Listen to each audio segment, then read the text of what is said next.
My name is Chris. I'm here with my colleague Perry and Jeff and Rainey. And we're here today to talk to you a little bit about frauds and scams.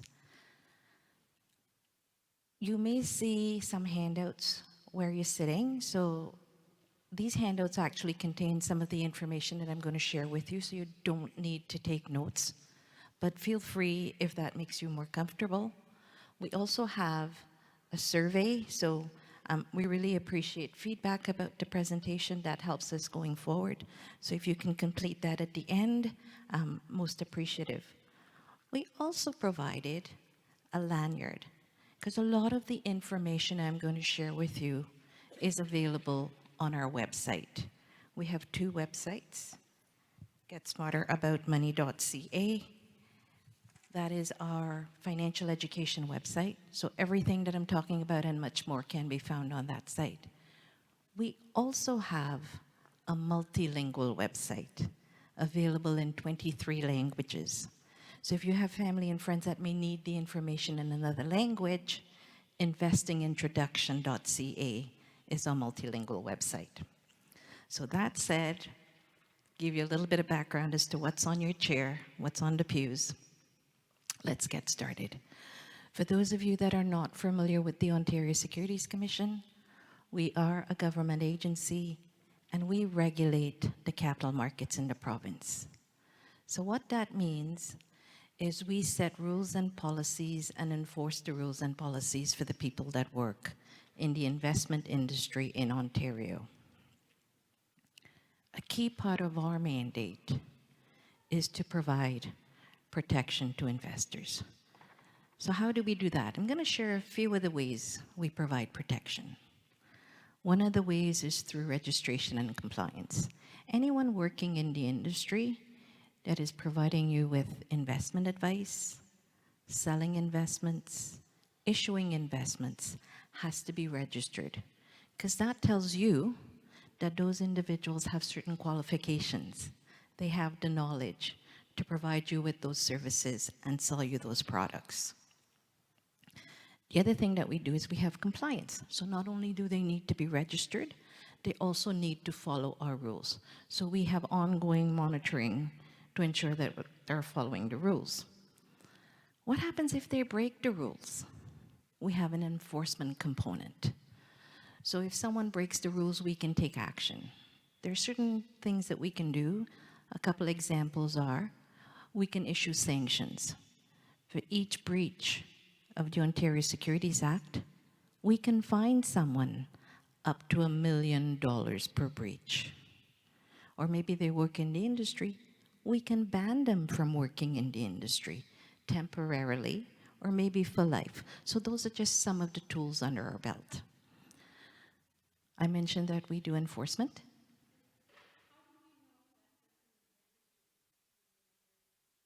Oh, this is an awesome question. How do they know they're registered with the OSC? You call us. And all that contact information is in your handouts, and I'll talk a little bit more about that as we go along our presentation, okay? So I talked about enforcement. We investigate breaches of the Ontario Securities Act. Some of those breaches could also include investment fraud, securities-related fraud. And we know that fraud is a big concern. Many people are concerned about being defrauded. So another way that we're providing protection is through education. So we have an education and outreach component.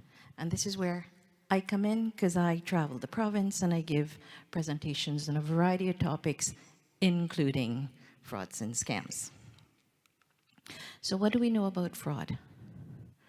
According to the Canadian Anti-Fraud Centre, last year Canadians reported losing over $500 million to fraudsters.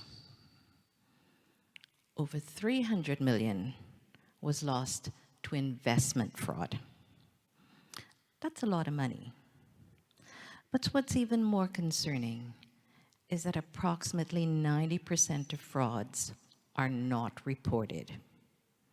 So that tells you likely a lot more money has been lost and a lot of people have been victimized. Why don't people report fraud? Many times, people will tell us they're too embarrassed. They don't want family and friends to know. One gentleman said to me, well, I didn't want to look stupid.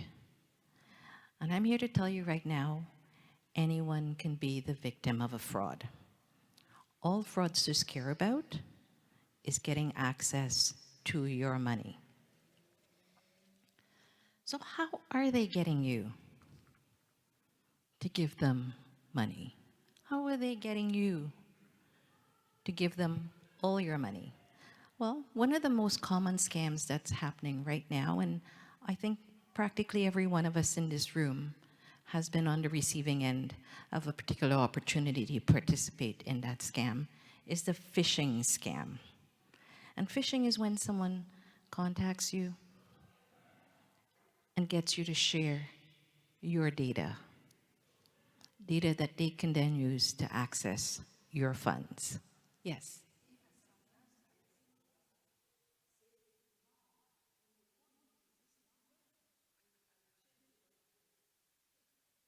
Yes. So thank you for sharing. Great example. Person got a message from someone claiming to be their relative and asking for information. So here's the thing. When you get a phishing scam, it could be in the form of an email, a text message, a phone call from someone claiming to want information from you, and usually they want to help you do something. So it could be someone saying that they're from your bank, your credit card company, your child, right? You don't know who's contacting you. I can send you an email. And you know, scammers are really good. We can make emails look very legitimate. It's easy to go copy a company's logo and paste it on an email so you think it's actually from that company. I call you and I can sound very official, like if I'm calling from the credit card company. So if I tell you there's a problem with your credit card account and I just want to confirm that information to make sure everything's good, you are likely going to share that information. Now, as a scammer, you share that information, I take that, and I can use that information to commit identity theft. If you give me your credit card number, guess what? I go on a shopping spree. I get all the benefits. Whatever I buy, I get. But who pays the bill? Certainly not me as the scammer. You gets the bill, right?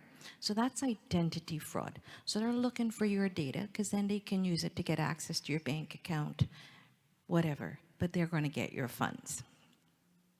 So something to be aware of. Someone contacts you. It's unsolicited, meaning you didn't reach out to them first. Someone contacts you and asks you to share information. Don't share that information. If you're not sure it's the bank that sent you that letter, if you're not sure that it's the credit card company that contacted you, what you can do is look up the number for that organization, look up the number for your bank, look up the number for the credit card company, and call them directly. That way, you are guaranteed that you're at least speaking to someone that actually works for that organization. Yes.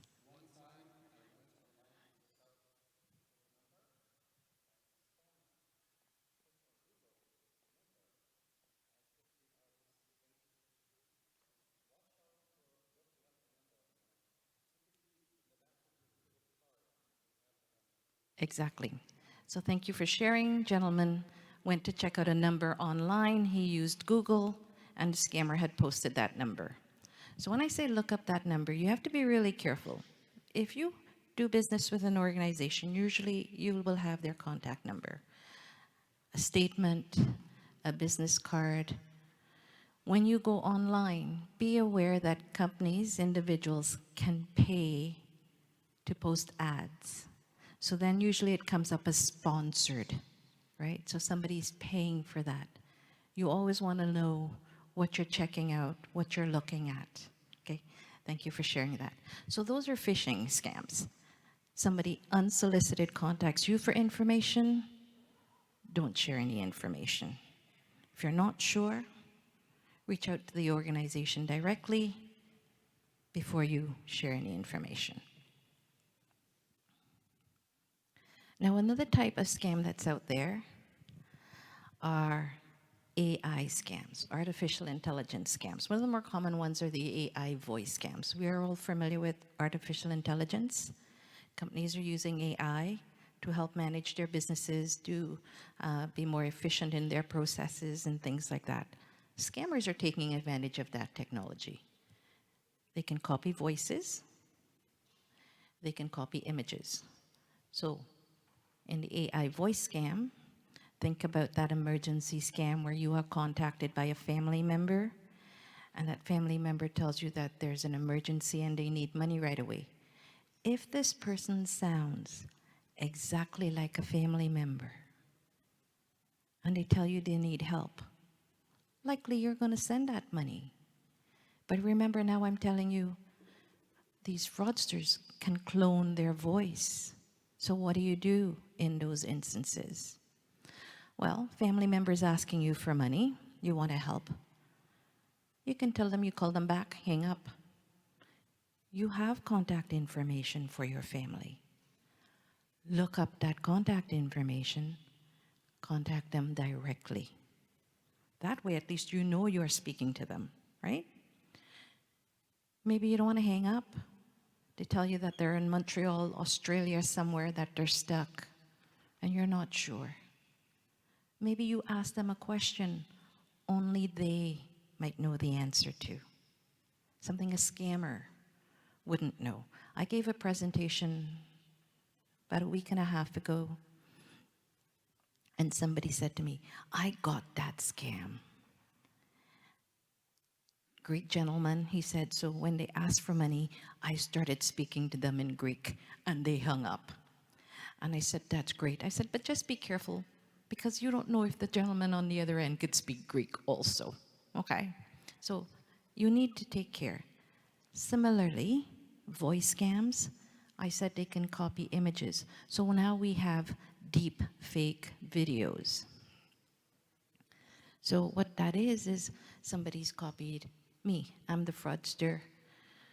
I've copied somebody's image and I've created a fake video. And usually I'm going to copy somebody's who's well known, somebody that you might recognize because they're a successful business person in the news, successful politician, maybe a celebrity. And this person or this video is going to be promoting something. Usually it's investments, telling you it's a good opportunity, you should participate. But remember, it's a deep fake video, right? Here's the thing to keep in mind. If you see a video of someone promoting something, ask yourself a few questions. Was that person paid to promote that product? Paid to promote that service? Because companies do that. Is that a real video? How do I know it's a real video? And just because somebody well-known out there is promoting something doesn't mean it's suitable or appropriate for you, right? So we need to keep those questions always at the back of our head, at the back of our minds.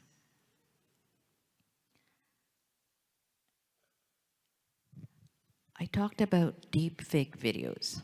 So there's another type of scam that's out there, the imposter scam. In our industry, the investment industry, we see fake advisors. People will claim to work for a well-known company that, large, everybody is aware of. And then they'll tell you, we can help you invest, contact me. Contact information is directly to the scammer. I'll put a website. It looks like the company's website, but it's not the company's website. It's a fake website. So I say to you, if you see something and somebody's promoting their services or their products, don't click on that ad. Use your browser, go in, enter the name for the company, and go directly to the company's website. Okay? And this applies not only to fake advisors. How many of you are on Facebook? Few hands.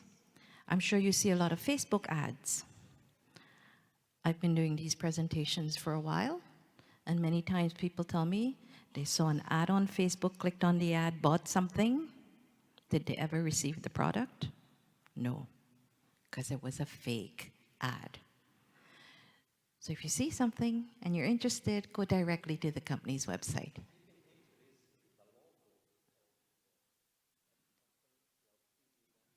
Even if you see it says TD Bank on the ad. Because remember, these are fraudsters. They're very good at being able to copy websites. It's easy. I'm no computer whiz.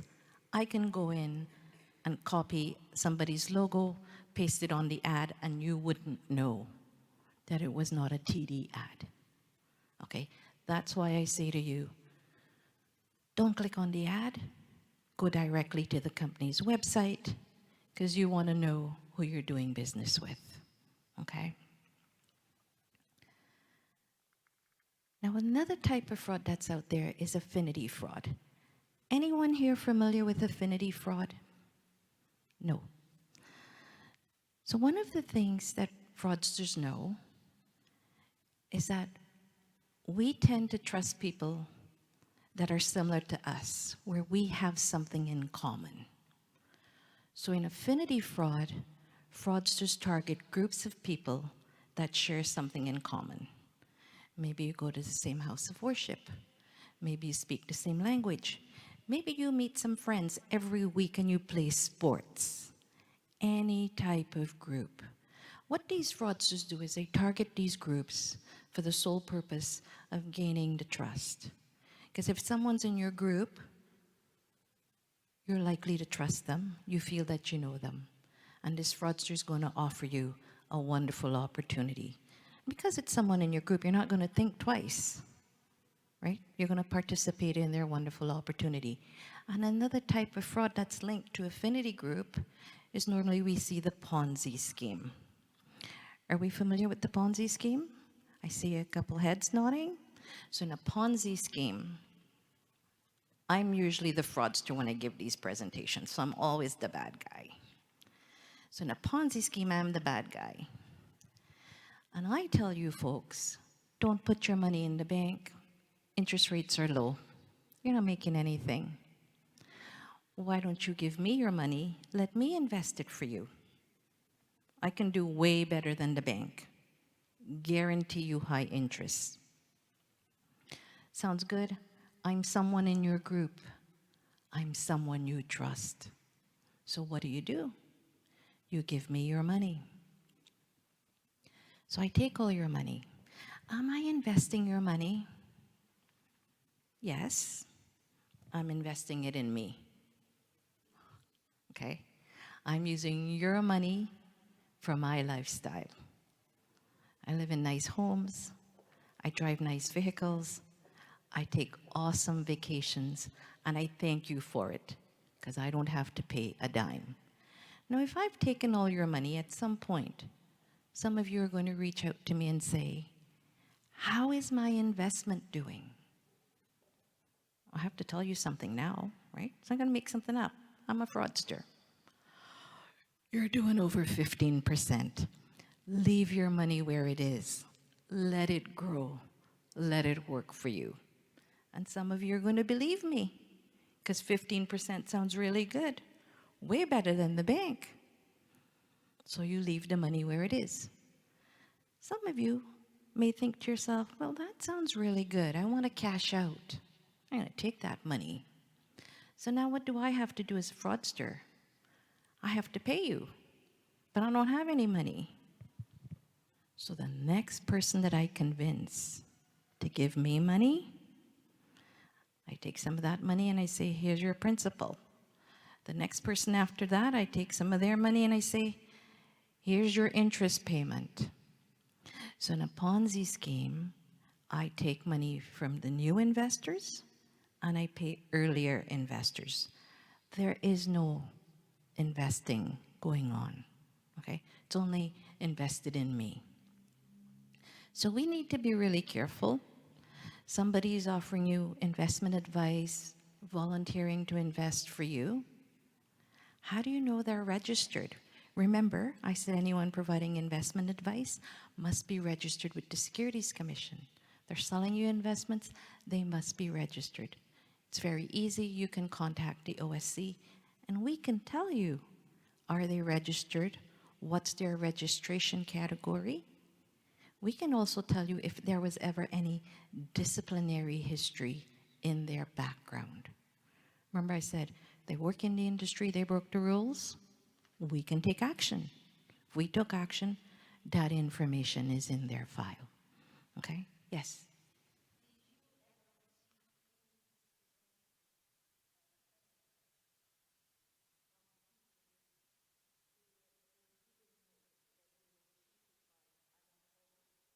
Did we ever receive?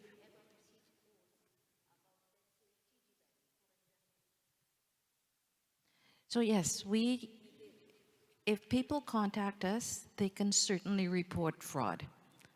We will investigate fraud that is related to securities, investing. If it's not related to investing, you could still report it to us. We could take that information and share it with the appropriate law enforcement authorities. Okay? If you report investment fraud to another organization and they don't investigate, they can share it with us. All law enforcement government agencies, we all share information.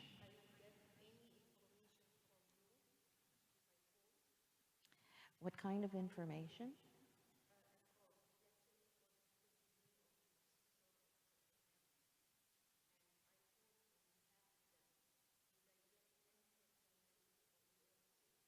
So, so if you contacted us to report fraud, we would take your information, but we don't likely follow up with you unless we need additional information from you.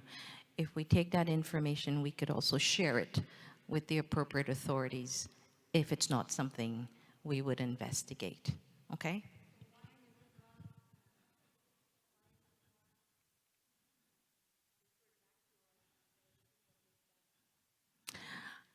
You know, I would think that when you report to our contact center, they would tell you that they could take that information and share it.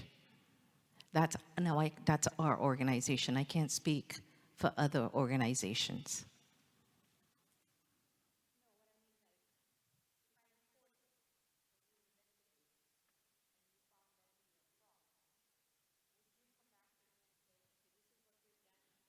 No. This person is asking about follow-up to um, any cases where we would have done investigations. We don't ordinarily follow up with individuals unless we need more information. What I will tell you is when we investigate these cases, usually there are documents that are issued, notices, things with decisions and all those things related to those investment cases. Those documents are actually made public on the Capital Markets Tribunal website, so that if you're interested in a particular case, you can certainly go on and check the documents to see, you know, the status of the case. Is there a hearing posted? Has a decision been made? Is there a settlement action? All those documents would be available online. Okay, so you can certainly check. And that's for us, any cases that we at the OSC investigate. All right?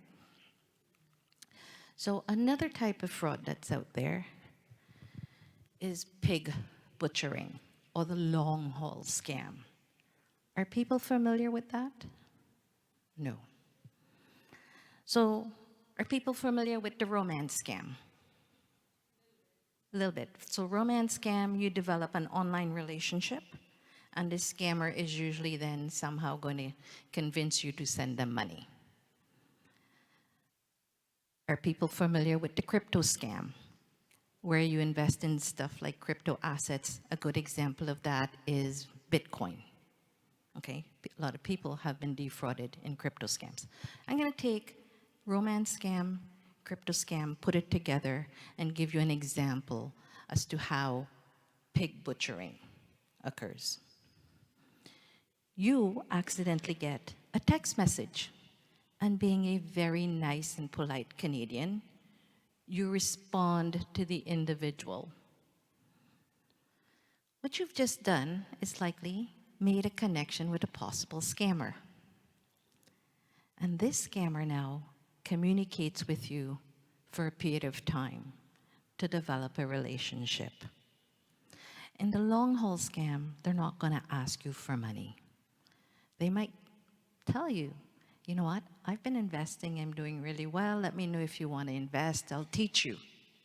So they're not asking you to send money. So this is your friend, and he's not asking you for money, but he wants to help you make money. So it sounds like a really good idea. So what do you do then? I say, well, I'm not sure. And what do they say? You could start off small, see how it works. So now you're tempted. They tell you open an account, they tell you what investment to buy, what crypto to buy. You buy it, and then they say, go to this website, check it out, and you'll see how your investments are going up and you're making money. Looks good, you're making money. So then they encourage you to put a little more money in there because you're doing well. And they continue to encourage you to put in more and more money. After a period of time, they're going to think, oh, this is as much money as I'm going to get from this person. So then you never hear from your friend. And when you go check that account, really, there was nothing in there. There's no money in there. And that's the pig butchering scam or the long haul scam, where they try and get you to start off small and then encourage you to put a little more money every time. So just be aware. Again, remember, unsolicited contacts, you don't know that person, don't respond. One of the ways they're getting people to participate is through accidental messaging. And as very polite Canadians, we respond. You get a message that's not meant for you, delete it, ignore it. Okay? Somebody's offering to help you invest, make sure you check them out. You know who it is. Now, if you've been the victim of a scam, there's a very good chance you can become a repeat victim. 3 out of 10 victims are re-victimized. And that's pretty scary. And someone once said to me, if I lost money once, there is no way they're going to get another dime from me. It's very easy. So how it works, I'm the scammer. I've defrauded you all. I cannot defraud you a second time, but I have something very valuable. Your names and contact information. I'm in this business to make money. So what do? I take that contact list and I sell it. And maybe I sell it to another scammer. So this scammer contacts you with different opportunities. One of those opportunities is the recovery room scam. If you've been the victim of a scam, remember, many times people don't report it. They're quite anxious to get their money back. Now you hear from someone who says, we're reaching out to let you know that we can help you recover your money for a small fee. Sounds pretty legit. You pay a little bit and they're helping you get your money back. Maybe there is really someone that's providing that service. So now you say, okay, sure. You pay that small fee, and guess what? You've now been the victim of a recovery room scam. Few things to keep in mind. Someone contacts you, you've been the victim of a fraud. Did you report it? If you didn't report it, how did these people know to contact you? If you did report it to your local police or the Ontario Securities Commission or another government agency, we would never share your information. So when you get these types of calls, just hang up, okay? So what do I want you to do? What do I want you to remember for today? A few things. Protect yourself from fraud. Remember, protect your personal and financial information. When you get unsolicited requests for information, hang up, delete, don't respond, okay? Don't send money to someone you have never met. Remember romance scam? I think in 2023, Canadians reported losing $60 million to the romance scam. Remember, somebody's offering to help you invest? Make sure you do a background check. You want to know that that person is qualified. You want to know who is helping you manage your funds. You want to know as much information about them as possible. If an opportunity sounds too good to be true, it likely is. Remember my Ponzi scheme example? I said, I can promise you way better returns than the bank. You have to ask yourself, how is this person able to promise way better than the bank? How are they able to do this when no one else can do the same? Another thing to keep in mind, something that scammers like to use, high pressure sales tactics. There's a good opportunity, and they tell you it's a limited time offer. Why do they do that? They want you to hurry up, participate in their scheme, move on to another victim. So don't let anyone force you into making a rush decision. What you want to do is always take time, check out every opportunity, understand what it is you're getting into.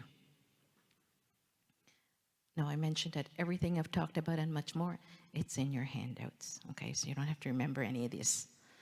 I talked about doing a background check and how important it is. Some of you may want to contact the OSC to check registration of an individual. Maybe you have an investing question. You can certainly contact us. You also want to report fraud. You can contact us to report fraud. Now remember, we investigate securities-related fraud. You can also report fraud to your local police. You can also report it to the Canadian Anti-Fraud Centre. That's another government agency. Doesn't matter who you report to, it's important to report it. Yes, sir.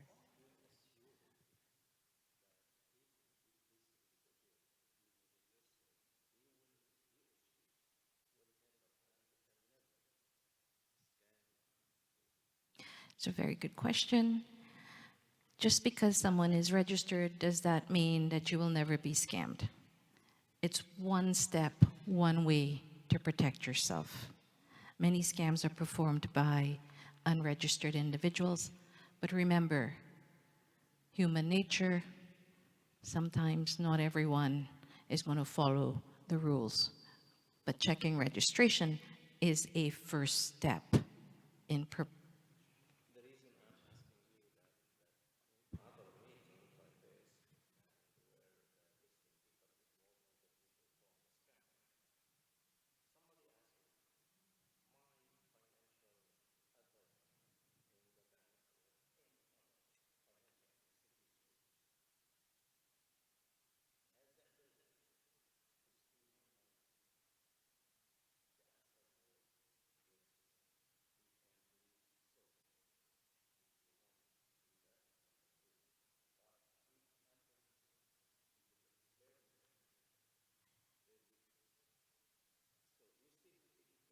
Yes, yes. You still need to take steps to protect yourself. So here's the thing. We're working with someone to help manage our money. We want to check them out, know about them as much as possible, but we also need to check our statements, follow up. If you do investments, you're buying, you're selling, you want to check your statements to make sure everything is correct.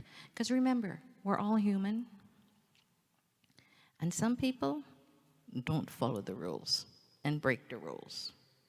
Majority of people out there will follow the rules. There are a few, we don't know who they are, but we know they're out there. So thank you for pointing that out. First step, always check registration. It's one of the ways. Yes.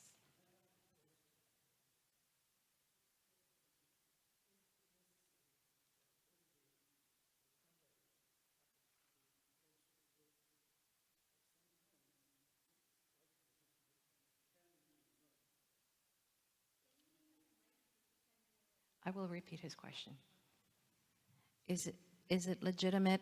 Every recovery is a fraud, or are there people out there that are doing this? I will be very honest. I know of no companies out there that are offering services to help you recover your money.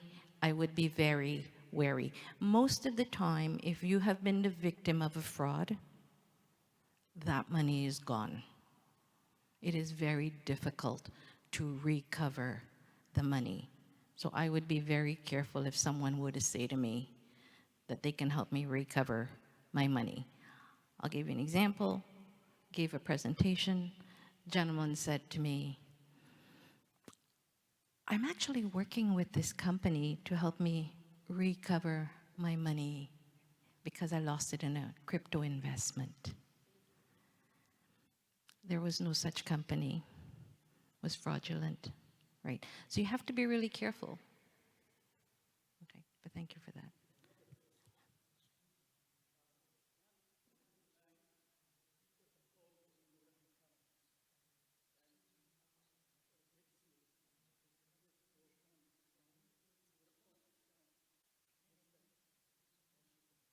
So this question is, can the bank put a hold on your account and forbid you from withdrawing the funds? Now, I can't speak for the banks, and they have to follow policies that they would have set up. I will say that I know that they can. I don't know the different circumstances where they would be able to do that. If you have a concern, I would say contact the bank. The bank is also regulated, not by us. Securities Commission regulates securities, the investment side of the bank. But if it's related to banking, Financial Consumer Agency is another government agency. They regulate the banking side. So yes, I know they can do it. I don't know under what circumstances that they can do this, but if you have a concern, I would say reach out to the bank, reach out to the government agency, and hopefully they can help you.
Totally get it. What is the Canadian government doing to help protect um, Canadians from fraud? I would like to think, me, Canadian citizen, I would like to think that they are working behind the scenes and doing all that they need to do to ensure that all the rules and the laws that they're putting in place are there to protect us, that they're putting in high encryption and everything. But something to keep in mind, and that's why I'm out here doing this. Fraudsters are going to always come up with new ways to defraud people. As soon as you put out a stumbling block, they're going to look at one way to go around that stumbling block. Also, you can put in as many rules and laws as you want. These fraudsters are not going to follow the rules. And I totally get it, sir. Hopefully they're doing things, but one of the things we can do that we have within our power is to understand the different ways that they can defraud us and take certain steps to ensure that we're making it as difficult as possible for them. Because I'll be honest, there is no guarantee that you can be 100% protected. But why make it easy for the fraudsters? So as much as we know and as much as we can do, let's try and protect ourselves. Great question, sir. Facebook or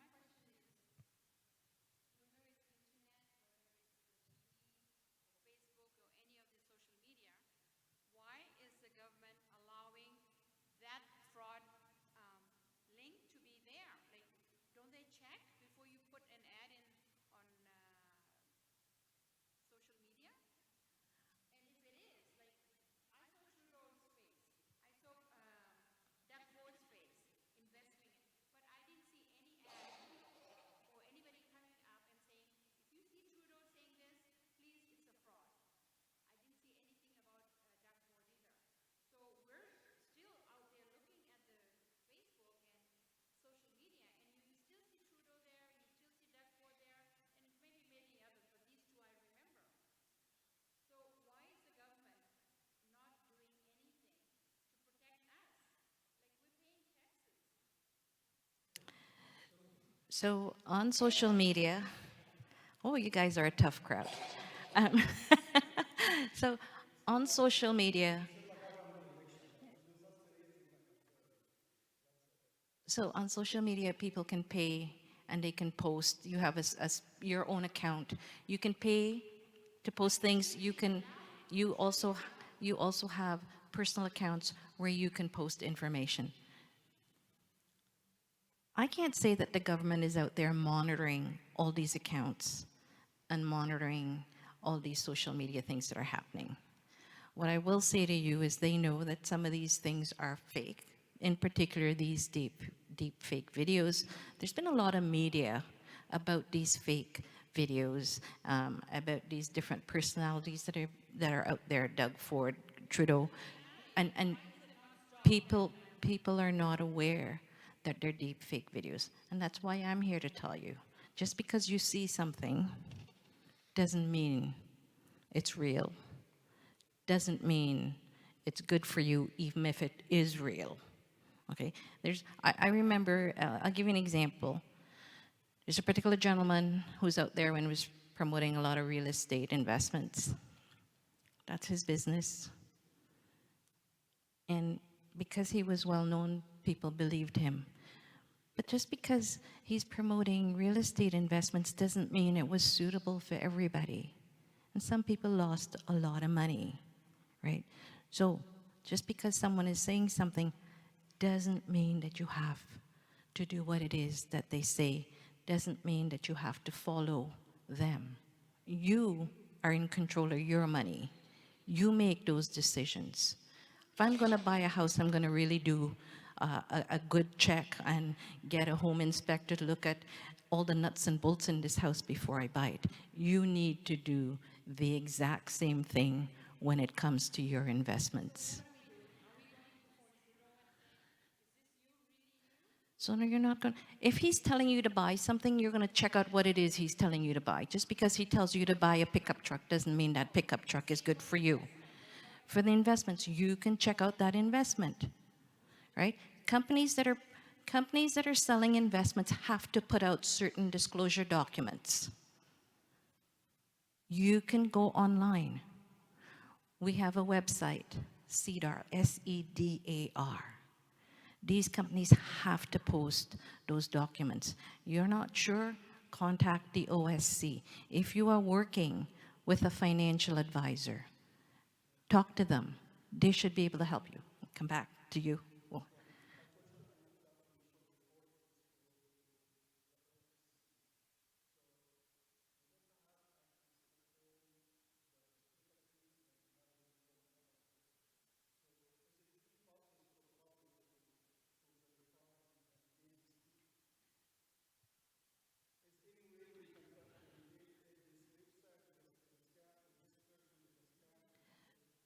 so one of the things I say to folks, yeah.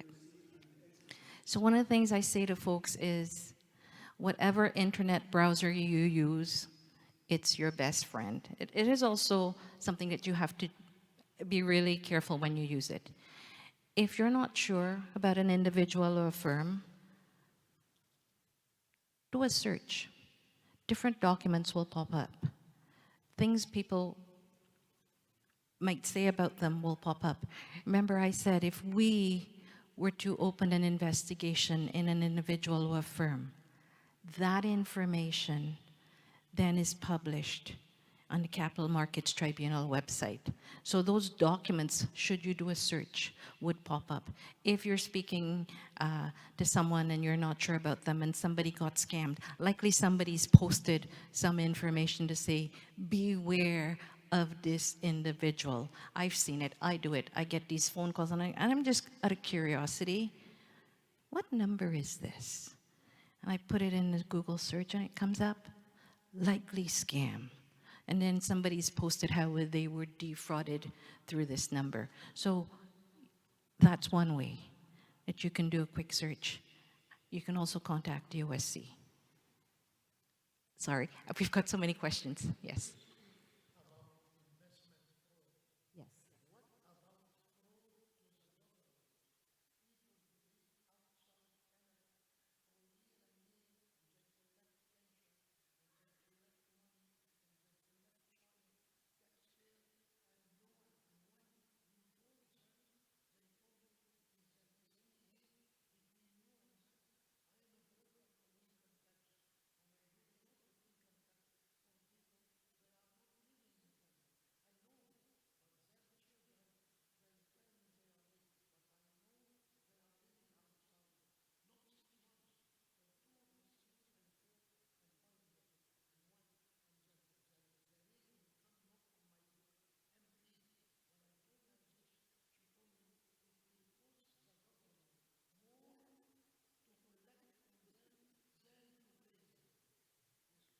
So this question was about people.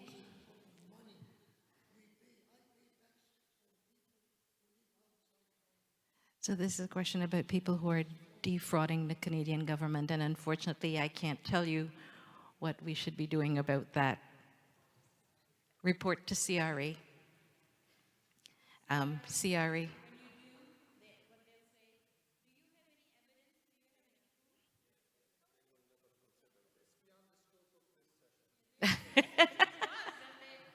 Yeah. So I totally get it. There's all kinds of different types of fraud.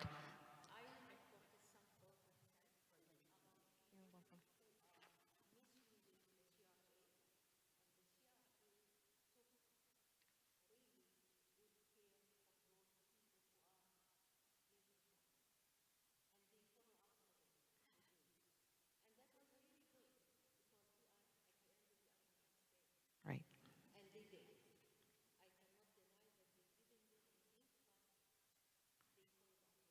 So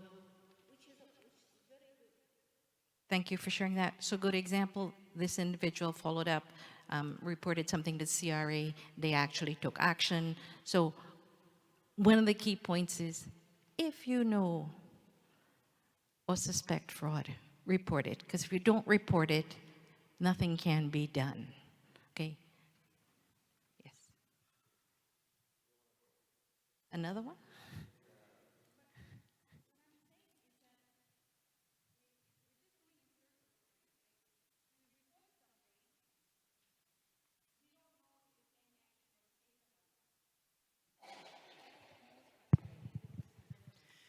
And you won't know what action is taken because our legal system is based on innocent until proven guilty. So the cases that are under investigation, you won't have any information about.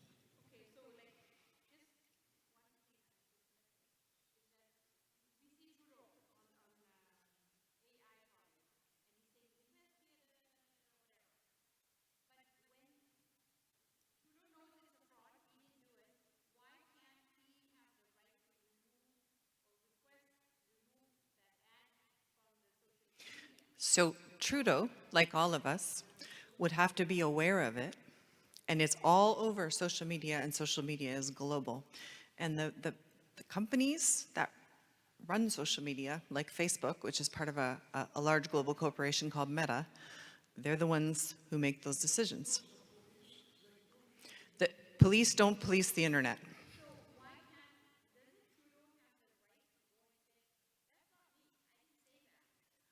He does, but that might not impact the ad that you see because there's millions of them. There's no way to monitor it even.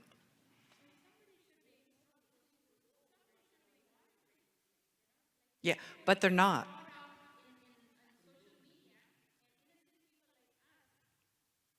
Okay, so what you need to know is that's what's happening on social media. So I can speak a bit to registration again, because I know there were some questions about it. Registration is not going to protect you. If you call in and you know someone's registered, that's a step. But if they're not registered and they're offering you any sort of investment services or advice, it's a scam. So checking registration will eliminate probably 95% of what's out there.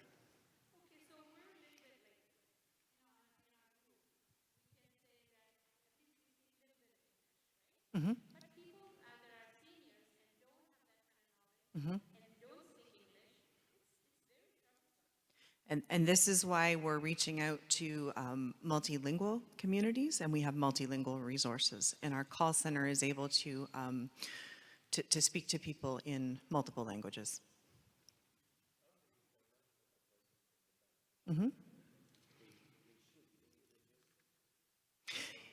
So banks, people who provide financial advice at the banks are registered, yes. Yeah, there's different categories, right? If they're selling investments, they would be registered with us. Things like bank accounts, we don't deal with that.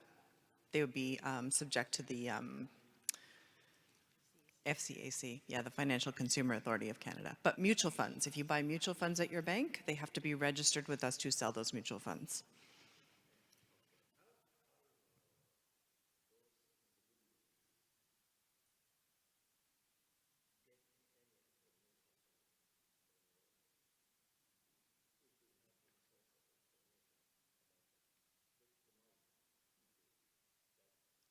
Do you mean if the banks are victimizing people?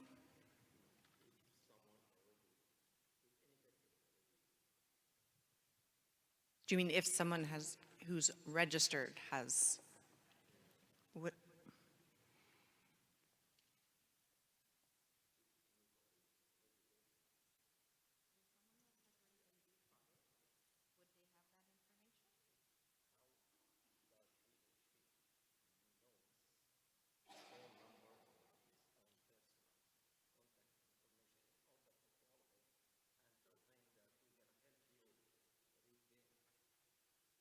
Oh, is this the recovery room?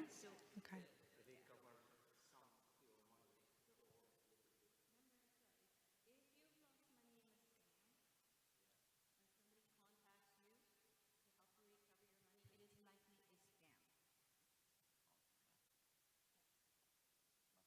Because they wouldn't have your personal information.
So as long as it goes unnoticed, they can go pretty far with it. And it's very important to be checking your statements on a credit card. I've had this happen to me personally.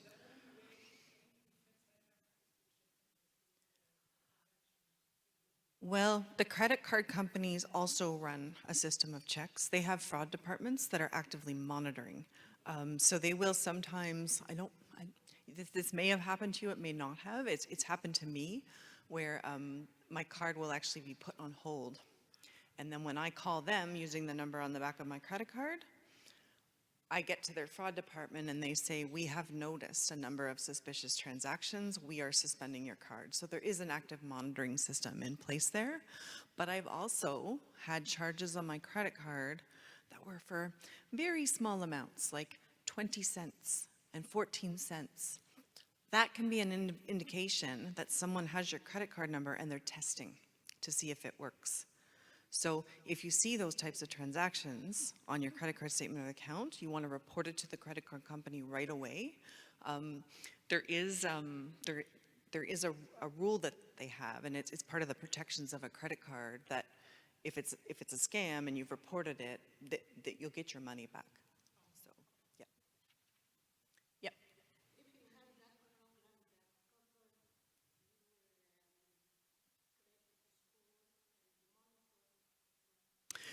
Like identity fraud protection? Yep. It can be. It just depends what's happened. Like if you've had your identity stolen, it's probably a good idea because that can circulate anywhere. What I find right now is that a lot of the banks offer your credit score information online anyway, so you can access it if you just have a bank account. Having that kind of information, that kind of system in place, it's an early warning system potentially, but it's expensive too.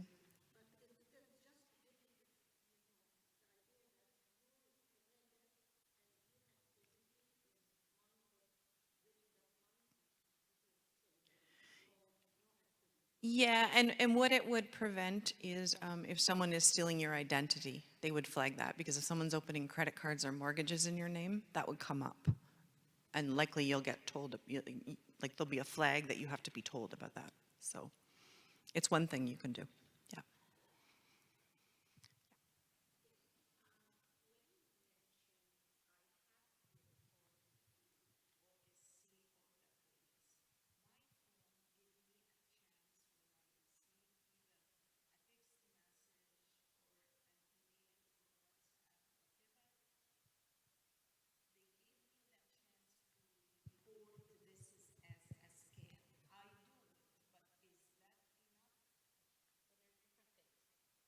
Really important to report when you're the victim of a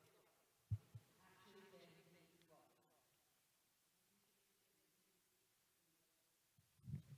Sorry. It's really important to report when you have been the victim of a fraud. So you would report it to the police, Ontario Securities Commission, or you can also report it to the Canadian Anti-Fraud Centre. If you receive spam, so you've not been defrauded, but you know it's a scam, right? That email, that telephone call, that text message, you can report those too. Let me just see if I think I have it. There we go. So you can report unwanted calls to the Canadian Radio, Television and Telecommunications Commission, CRTC, right? So no, unfortunately this one's not there. So you can report unwanted calls to the CRTC. Similarly, these text messages that you know are spam, you can report those to your cell phone provider. Now, some phones, you have the option to report it and block it. Others maybe not, but you could forward those messages to your cell phone provider. They have a general number, 7726. So just forward that to them. Similarly, you get an email and you know it's a spam, right? You can forward those to the Government of Canada. They have a specific email that they've set up, right? spam@5spam.gc.ca. So the more we share this type of information, the more we hope that CRTC, the cell phone provider, Government of Canada are working behind the scenes to try and decrease these spams that we're getting to try and put these people out of business. 7726 is for your cell phone provider. No, no, no, no. This is. Yes, yeah. So you just, yeah. I know. It is frustrating.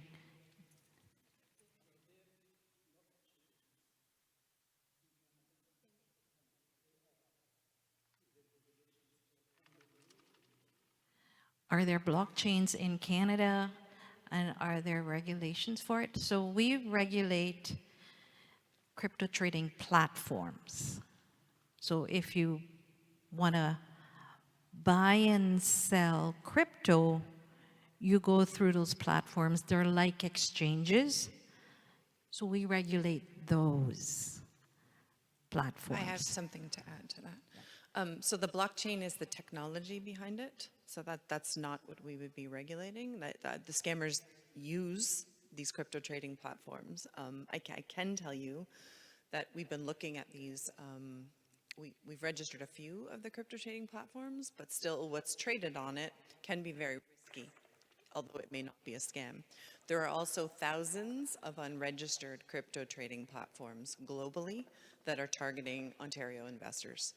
So what you'll find, we actually have investor alerts and warnings on our website. And just looking at that list, most of those are these unregistered crypto trading platforms. They're not registered, so we know they're scams.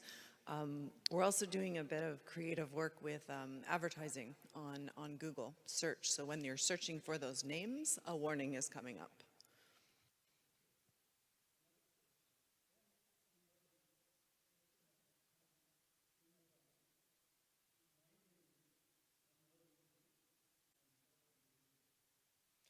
So there are some checks and balances in place. When you open a bank account, you usually have to have identification with address, like they check all your personal details. But if they've stolen your identity, it's possible.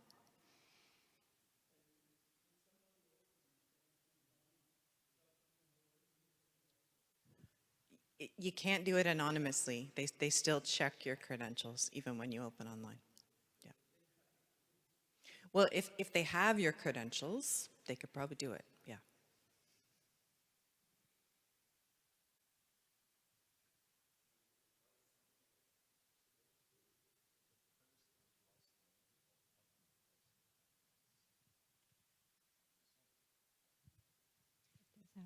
That's actually happened to my uncle. I'll tell you, I live out in Ajax, and we have a fairly unusual name. It's Quinton. There are not a lot of Quintons here, but my uncle was getting these notices that he wasn't paying his bills, and he couldn't figure out what was going on. And there was another person in Ajax with his same name that we didn't know, who had a bad credit record. And so they put, like on his credit report, they put like a stop so that he couldn't open any bank accounts or get any credit. So when he went to buy a car, they wouldn't let him buy a car. So yes, that can happen as well. It's more rare than you'd think, but Not that rare. no. My cell phone provider kept sending bills to me, but it wasn't my bill because there was somebody else with the same name in Toronto. I actually kept sending it back saying, please correct, please correct. I got so fed up, I copied the bill and I looked up online the CEO, CFO, everybody on the executive list in the annual report, spent my money and sent a nice letter saying fix it. It got This fixed. stuff happens to all of us, and I guess our goal here for today is to get you to think about some of those red flags that Chris identified, so that when you're approached, you don't lose your money, because it's awful hard to get it back after it's gone.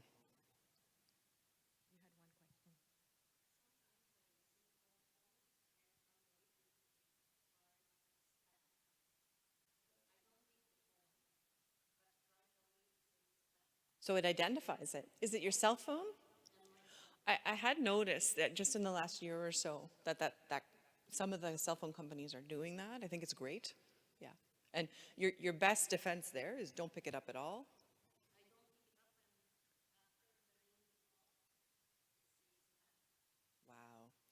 Wow.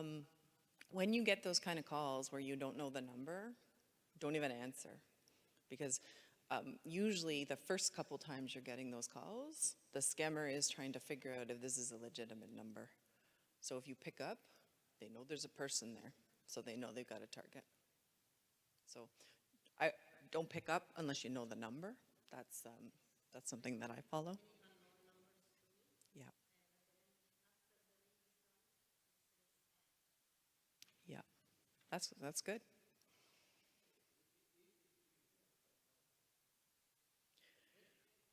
They'll come up with another number, but just don't answer it. There was one. It was an Amazon scam going around a while ago, and I got it on my phone. I didn't recognize the number. I didn't pick it up, but I got 17 calls from different numbers right after that, and they were all the same thing. So I didn't pick it up. It goes to voicemail, and it's, you have an Amazon package, and we need your credit card information to verify it.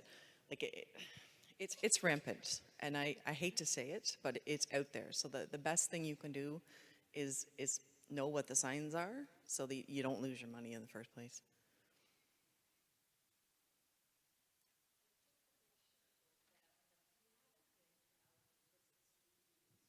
No, unfortunately, I don't. Yeah, that's one of the things we're going to do is put it in a handout. Okay, so we need to add that. Yeah. Okay. Oh, yeah. On the to-do list. Okay.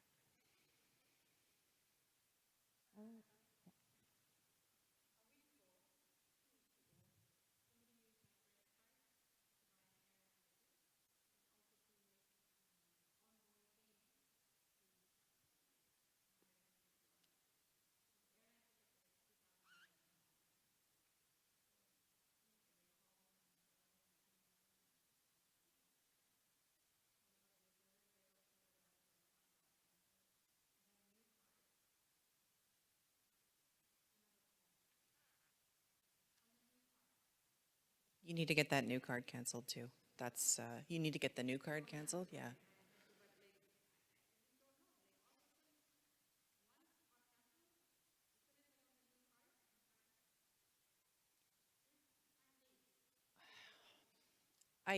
There's a couple ways that your credit card information can get shared with scammers. One is if a company you're dealing with has their credit card in their system. It's a credit. So if you shop online, sometimes you have the option to store your credit card in a system. So I'll give you an example. I'm on Amazon.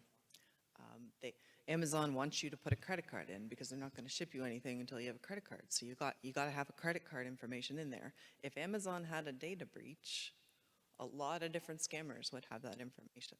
So any time where you're storing your credit card information on an online site, there's a risk there that it will get exposed.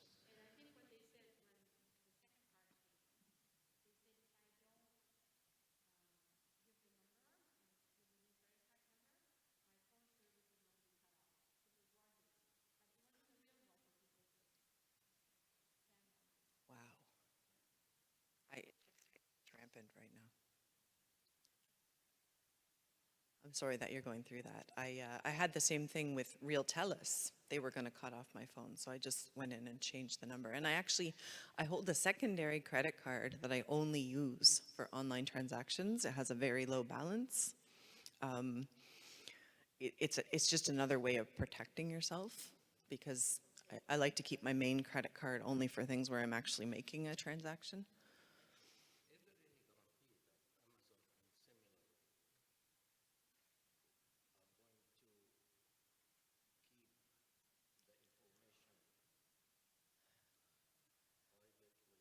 So there is privacy legislation in place, and they have to, but data breaches happen.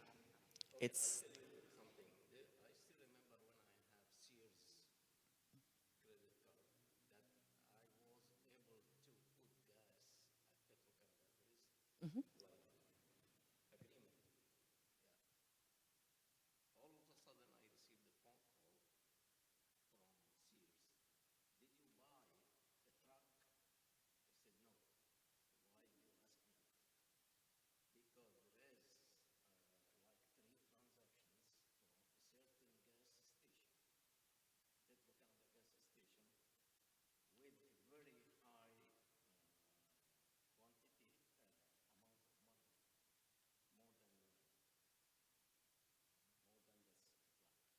you can see they're monitoring it. So that's one thing.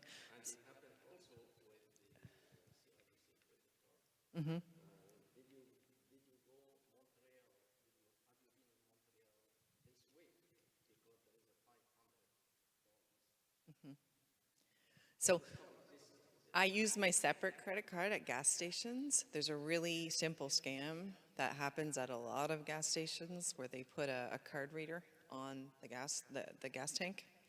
And so when you're scanning your card and entering your PIN, they're basically cloning that card and PIN and making another credit card with that card and PIN, and they'll just use your card all across Ontario. And it's really hard to spot. They do it at bank machines too. Great. Yep. They have systems in place. The banks do as well.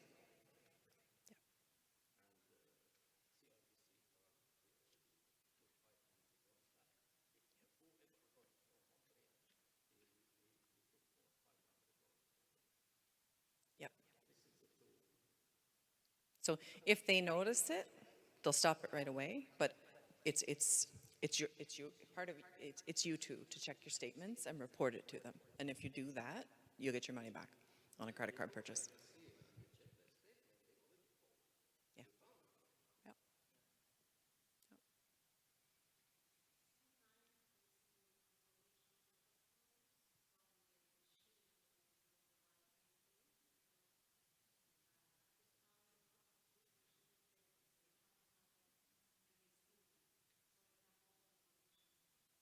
Yep, it can happen.